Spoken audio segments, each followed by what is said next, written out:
හරි. අද අපි සුළු කිරියන කෙටි ක්‍රමයක් කියලා දෙන්න යන්නේ. එතකොට අපි මේක ඒ කියන්නේ පහේ ගුණාකාර වලට තමයි මේක යොදාගන්නේ. ඒ කියන්නේ 15 25 35 45 325 ඒ වගේ අගට පහ එන ඕනෑම සංඛ්‍යාවකට එහෙම ඕනෑම අගට පහ එන ඕනෑම සංඛ්‍යාවල නැත්නම් පහේ ගුණාකාරයක වර්ගය ලබා ගන්න කෙටි ක්‍රමයක් තමයි මේ කියලා දෙන්න යන්නේ. ඒතර අපි ඒකේ පළවෙනි උදාහරණ විදිහට 15 ගමු. 15 ගත්තාම මේකේ අගට තියෙන පහනේ. එතකොට මේ ඕනෑම සංඛ්‍යාවක අගට තියෙන පහනේ මේ අපි දීලා අරන් තියෙන සංඛ්‍යාව.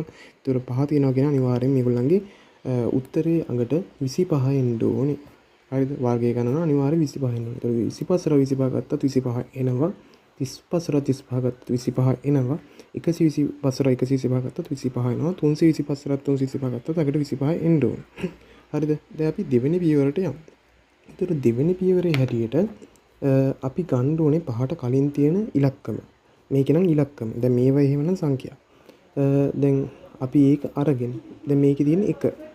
1 ඊට වඩා එකක් වැඩි සංඛ්‍යාවකින් ಗುಣ කරන්න ඕනේ. හරිද?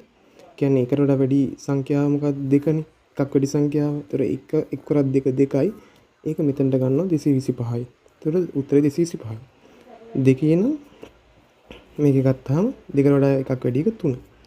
ඒතර දෙවරක් 3 6යි.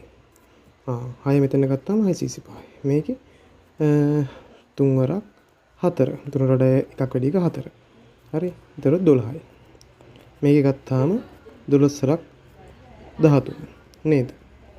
12 වරක් 13 156යි. බලන්න මේ වගේ එකක් වුණත් හදා ගන්න පුළුවන් 5625යි.